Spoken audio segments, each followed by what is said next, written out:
Everyone, welcome to digital GK classes. तो BPSC TRE 2.0 से related बहुत सारी अपडेट है। सबसे पहले कि एग्जाम की डेट को आगे बढ़ाने की मांग चल रही है। बीपीएससी ऑफिस ही पहुंच गए हैं कुछ स्टूडेंट्स एंड वो चाहते हैं कि एग्जाम की डेट ज़्यादा नहीं 1 या 2 दिन शिफ्ट हो जाए। उसका रीज़न भी मैं आपको बताने वाली हूँ और बहुत जल्द आपको ऑफिशियली भी दिखेगा। बट यहाँ पर जो रीज़न है वो मैं आपको बताना चाहती हूँ ताकि आप समझ पाएँ कि क्यों एग्जाम की डेट आगे होनी चाहिए। दूसरी तरफ मैं आपको बताना चाहूँगी कि एडिट जो है करने का मौका चाहिए बीपीएससी टीआरई 2 के जो स्टूडेंट्स हैं, क्योंकि बहुत सारे लोगों के साथ गलती हुई है फॉर्म में, चाहे आपका सब्जेक्ट कॉम्बिनेशन हो और भी बहुत सारी मिस्टेक्स। तो उनकी डिमांड है कि एटलीस्ट 25 को लास्ट डेट है, तो एग्जाम के पहले उनको जो है एक बार एडिट करने का मौका मिल जाए, नहीं तो बाद में बहुत ज़्यादा प्रॉब्लम होगी। एंड तीसरी है सप्लीमेंट्री रिजल्ट, क्योंकि इसमें जो अपीयर होने वाले स्टूडेंट्स हैं वो खुद चाहते हैं कि सप्लीमेंट्री रिजल्ट आ जाए और हमारा हो जाएगा चयन, तो हमें फिर जाना नहीं पड़ेगा। तो सारी चीज़ें मैं आपको बताऊंगी। पहली बार आए हैं तो प्लीज़ चैनल को सब्सक्राइब करके वीडियो को जरूर लाइक कीजिएगा, क्योंकि यहाँ बीपीएससी टीआरई से रिलेटेड हर एक अपडेट आती है। आपको पता ही है कि जब तक एग्जाम नहीं हो जाएगा, इवन एग्जाम के बाद भी बहुत सारे संशोधन, कभी बीपीएससी के चेयरमैन ट्वीट करके जानकारी देते हैं, कोई ना कोई अपडेट आता ही है, तो वो मैं आपको बता दूंगी। आगे बढ़ने से पहले मैं आप सभी को बताना चाहूंगी बीपीएससी टीआरई 2.0 की प्रैक्टिस सेट या फिर आप गाइड चाहते हैं तो आप प्रभात पब्लिकेशन की बुक ले सकते हो। ये बीपीएससी द्वारा जो जारी नवीनतम पैटर्न है उसी पे आधारित है। आपको इसमें डेमो ओमार सीट मिलेगा 5 ऑप्शंस के साथ, और ये आईएएस डॉक्टर रंजीत कुमार सिंह के द्वारा लिखित है। बुक काफी अच्छी है, आप इसे ऑनलाइन परचेज कर सकते हैं। सारी डिटेल्स आपको मेरे डिस्क्रिप्शन बॉक्स में मिल जाएगी, या फिर आप इस पर कॉल करके भी सारी इन्फॉर्मेशन ले सकते हैं। अब सबसे पहले बात कर लेते हैं कि आखिर में एग्जाम की डेट जो है वो आगे बढ़ाने की मांग क्यों चल रही है। देखिए, बीपीएससी टीआरई का जो एग्जाम का स्केड्यूल है वो कल आया कि 7 से लेकर 16 दिसंबर तक पेपर होगा। इसके पहले ही ईएमआरएस ने अपना एग्जाम स्केड्यूल जारी कर दिया। इसमें बहुत सारे ऐसे अभ्यर्थी हैं जिन्होंने बीपीएससी भी भरा है और जिन्होंने ईएमआरएस भी।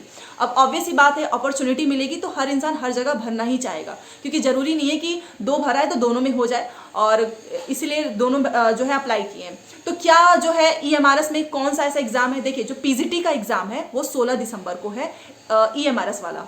और जो बीपीएससी वाला एग्जाम है पीजीटी का, सोचिए पीजीटी का ही है, कोई और एग्जाम होता कि चलो टीजीटी हो जाता, बट नहीं, ईएमआरएस का भी पीजीटी का एग्जाम 16 को है, एंड जो बीपीएससी टीआरई 2.0 है उसका भी पीजीटी का एग्जाम 16 दिसंबर को है।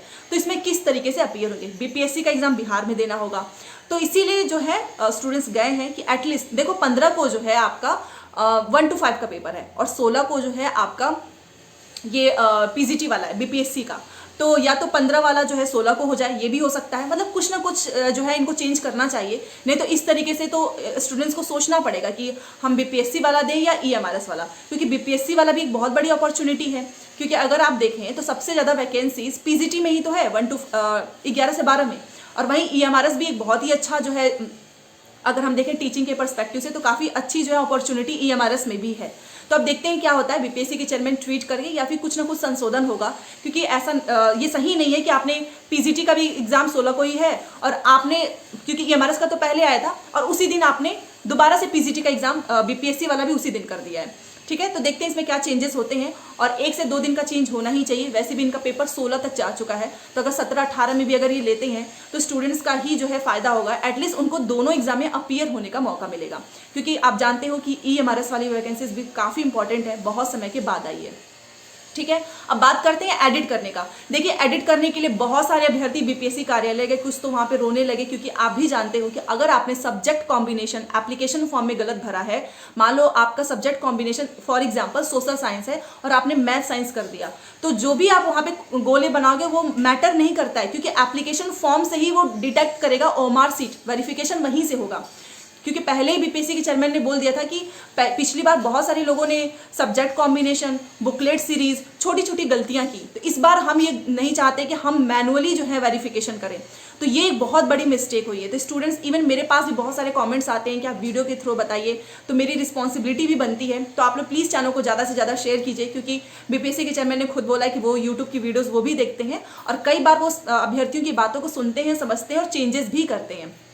तो मुझे ऐसा लगता है कि एडिट करने का मौका मिलना चाहिए, क्योंकि आपने बहुत सारे संशोधन किया है, चाहे पीआरटी का सिलेबस हो, बहुत सारी चीज़ें थी। चलो, आपने सीटेड अपीयरिंग को मौका नहीं दिया, बट एटलीस्ट जो लोग इतनी मेहनत से सीटेड पास हुए हैं, एस्टेड पास हुए हैं, और अगर वो अपीयर होना चाहते हैं, और कुछ इंसान से ही गलती होती है, कई बार साइबर कैफे वाला कुछ गलत कर देता है, ऊपर से डर डर के तो फॉर्म ही भरना है, और इतनी बड़ी अगर किसी से गलती हुई है तो वो तो सीधे सीधे बाहर हो जाएगा। तो एडिट करने का मौका देना चाहिए, चाहे वो किसी भी तरीके की गलती हो, एटलीस्ट एक बार उन्हें मौका मिले ताकि वो संशोधन कर ले। ठीक है, तो मेरी भी यही रिक्वेस्ट है बीपीएससी चेयरमैन सर से कि आप प्लीज़ एक दिन का ही मौका दे दो, एटलीस्ट सभी लोग अपना सब्जेक्ट कॉम्बिनेशन तो सही कर लें, क्योंकि कहीं ऐसा ना हो कि आपने गलत सब्जेक्ट कॉम्बिनेशन भरा है, ऑब्वियस ही बात है आप तो वहाँ पे सही वाला ही करोगे, बट ओमार सीट तो वेरिफिकेशन आपके एप्लीकेशन फॉर्म में जो आपने भरा है उसी से होगा।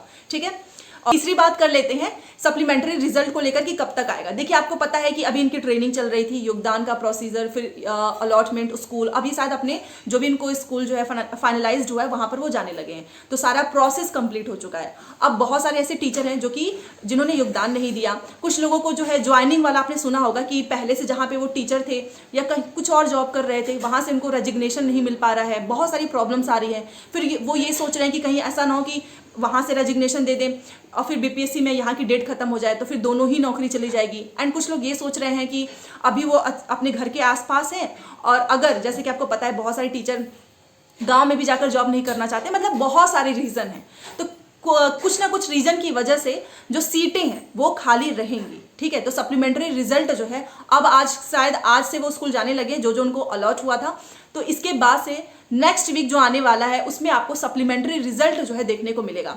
देखो, रिजल्ट सप्लीमेंट्री रिजल्ट मतलब सेकंड मेरिट लिस्ट आना तो चाहिए 20 से 22 हज़ार के आसपास। अब देखते हैं कितना आता है, क्योंकि हम लोगों ने उम्मीद तो यही लगाई थी कि 1 to 5 की भी वैकेंसी ज़्यादा आएगी, बट उतना हुआ नहीं। हर बार जो सीट हम सोचते हैं उससे कम ही करके ये लोग देते हैं, तो देखते हैं कितना। अगर पूरी सच्चाई पूरी ईमानदारी से करें तो 20-22 हज़ार सीट रहेगा ही खाली, क्योंकि बहुत सारे लोग जो हैं ज्वाइन ही नहीं किए हैं। क्योंकि आपको पता है कि आज जो है के पाठक, आज क्या कल ही के पाठक के द्वारा जो एक वीडियो वायरल हो रहा था, मैं यहाँ पर लगा दूंगी, आप देख लेना। आप लोग कोशिश कीजिए कि 15 किलोमीटर के अंदर आपस में भी कमरा, स्कूल भी कितने दूर है, महबूब में ही रहते हैं आप। तो सब कौन सा जिला, औरंगाबाद? औरंगाबाद है। आप में से 2 स्कूलों के भी, एक पंचायत में भी कई स्कूल होंगे, तो आप पंचायत के मुख्यालय में भी कमरा ले सकते हैं, समझ रहे हैं? तो मेरा ये कहना है कि गांव में रहना है, अभी से आदत डाल लीजिए। 20 कितने साल की नौकरी है ये, गांव में है 27, तो 33 साल रहना है। तो एक रोज आना जाना 30 किलोमीटर नहीं कर दीजिए बात, ठीक है? तो 30 साल की जहाँ नौकरी है और इस जिले में, जिस जिले में आपको मिल गया है, तो कम से कम आप 5 साल तो रहेंगे, ठीक है? उससे पहले डिस्टर्ब नहीं किया जाए। तो हम अब ये भी खबर रखेंगे कि आप 15 किलोमीटर से दूर अगर रह रहे हैं तो आपको कहा जाएगा 15 किलोमीटर के अंदर कमरा लीजिए, ठीक है? गांव में रह सकते हैं तो स्वागत है, नहीं रह सकते हैं आप जा सकते हैं, ठीक है? उसमें वो बोल रहे थे, और ये वीडियो आप सभी के लिए भी है क्योंकि आप भी जो है आगे चल के टीचर बिहार में ही बनने वाले हो। तो उन्होंने बोला है कि आपको 5 साल तक गांव में ही रहना है और वो भी 15 किलोमीटर के आसपास ही। तो 15 किलोमीटर के आसपास ही आपको अपना जो भी रहना है आप शेयर करके भी रह सकते हो, बट आपको दूर नहीं जाना है। क्योंकि उनका ये कहना है कि 15 किलोमीटर के आसपास अगर आप रहेंगे तो आप टाइम पे स्कूल आएंगे, और ऐसा नहीं है कि 4 बजे छुट्टी होगी तो आप 3 बजे ही निकल जाएंगे। बहुत सारे रीजंस उन्होंने दिए हैं। तो कुल मिलाकर जो भी लोग भी टीचर बनने वाले हैं तो पहले ही आप प्रिपेयर रहना कि आपको पहले तो 5 साल बीपीएससी के थ्रू, पहले 5 साल आपको गांव में ही जो है टीचिंग करनी है, वो भी 15 किलोमीटर के आसपास। और उन्होंने ये भी बोल दिया कि जो लोग गांव में नहीं रह सकते हैं वो नौकरी छोड़ दें, क्योंकि आपको गांव में ही रहना है और गांव में ही ज्वाइनिंग हो रही है, किसी को शहर नहीं मिल रहा है, ठीक है? तो वो उन्होंने कल बताया, तो मैंने सोचा आपको बता दूं ताकि आपको भी, देखो नौकरी लेना सबसे ज्यादा जरूरी है, चाहे वो गांव में मिले शहर में मिले, क्योंकि मिल ही तो नहीं रही है। आप में से बहुत सारे लोग यही चाहते होंगे कि अरे मिल जाए, बस कहीं भी कर लेंगे, चाहे वो गाँव हो चाहे शहर हो, ठीक है? बट फिर भी कुछ लोग जहाँ ऑलरेडी एक अच्छी जगह पे जॉब कर रहे हैं तो वो नहीं चाहते कि अब उनको ज़्यादा दूर जाना पड़े, इस वजह से भी वो लोग ज्वाइनिंग नहीं ले रहे हैं। तो ये सारी चीज़ें मैंने आपको बताई है। फिर भी कोई भी डाउट हो तो प्लीज़ बता दीजिएगा। मिलते हैं नेक्स्ट क्लास में। Thanks for watching.